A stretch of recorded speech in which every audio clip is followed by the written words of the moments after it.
Hi. What you doing, B? Making an amp. Oh, yeah? Yeah. Whose amp is it? It's gonna be for Tyler. Oh. Yeah.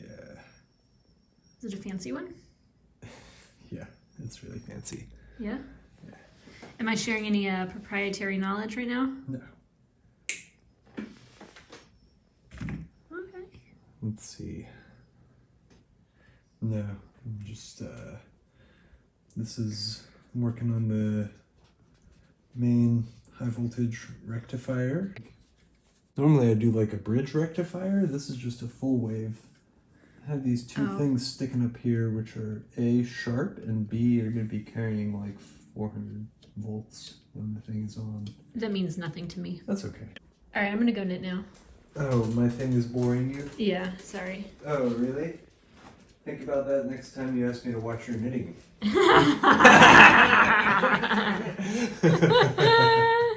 With us today is Dr. Eric Ding, friend of the show. You can follow him on Dr. Eric Ding, at Dr. Eric Ding on Twitter. He is a prolific tweeter, a great resource for COVID and health-related stuff. Happy to have you back. This is my co-host, Hassan. What's going on? Hussein Pecker.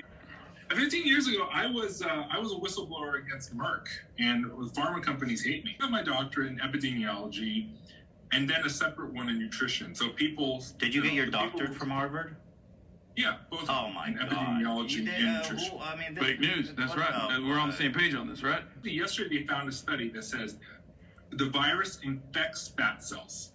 So it actually worsens COVID because it also doesn't just infect your lungs, but also infects fat cells. And then it causes a greater response that sends you to more hospital. It seems like a lot of people don't know how to react to the Omicron threat. People are downplaying it. People are not understanding it.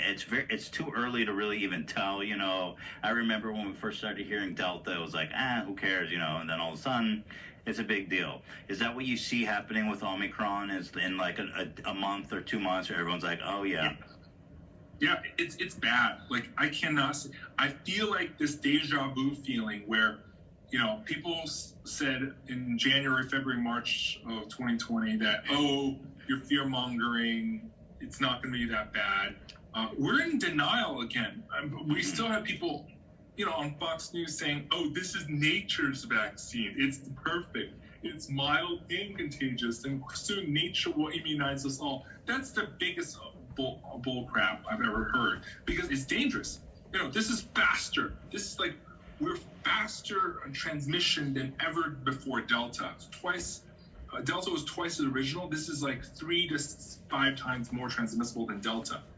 And so we're talking about, like, on a scale of infectiousness that, you know, the Wuhan original strain can just go home compared to this, right? And we're heavily immunized. We're heavily either previously infected, and yet it's blowing through vaccines with 2 shots. 3 shots, it's good. Get boosters, please. Oh, okay. That's comforting. But, you know, most people haven't because, like, they think, oh, pandemic is over. Oh, or, like, I'm infected before. I recovered. I got positive antibody tests. I'm good to go. No, the reinfection rates are really high. Reinfection is basically the kind of breakthrough. It's really high.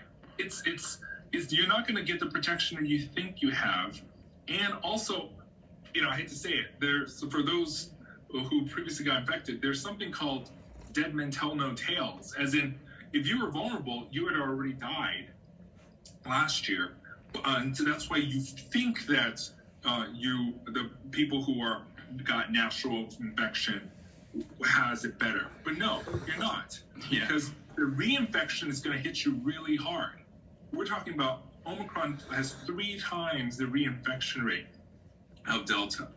So that basically means your previous Delta efficacy just dropped like 3/4 right there. And the antibodies are inconsistent, right? Like the antibody development after like a natural infection is inconsistent. Yeah, exactly, because it's highly variable. You could have a tiny dose or you could have a big dose, and it's not stable. And they estimate that 1 in 5 people don't even have any antibody response after a previous infection.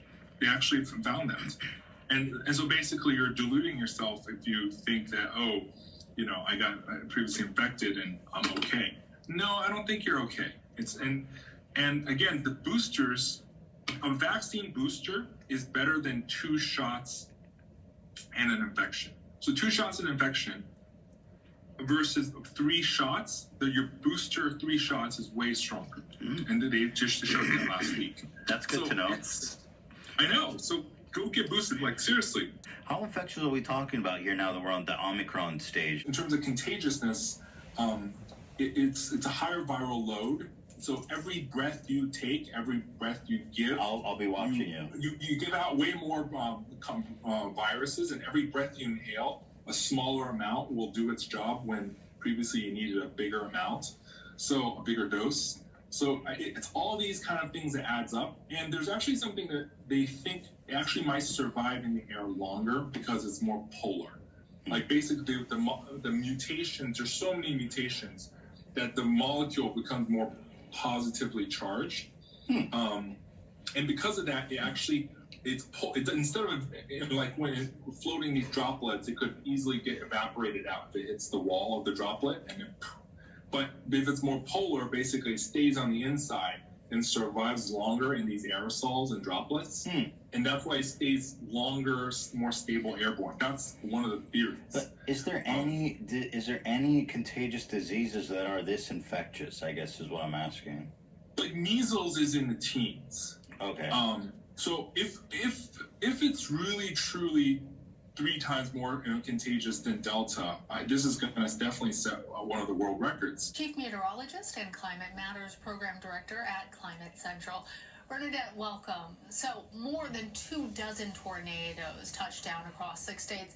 Give us some background on how these tornadoes form. Well, thanks for having me. It's a shame it's for such a tragic situation, but to break down some of the science behind tornadoes, you really need 3 key ingredients. The first is a warm, moist atmosphere that can give rise to thunderstorms, and we had record-breaking warmth, and that is shifting with climate change right now in big ways. The second is a big contrast to drier, cooler air that can provide some sort of a trigger for a thunderstorm to get going. In this case, a front. In some cases, for people who live across the plains, they understand the term dry line, an area that can trigger storms, or a tropical system that makes landfall, but something to really ignite those storms. And the third is spin. And the technical term for that is called shear. What we have is this changing of wind direction and speed as you go up in the atmosphere, but you need that twist to actually get that thunderstorm to a tornadic formation.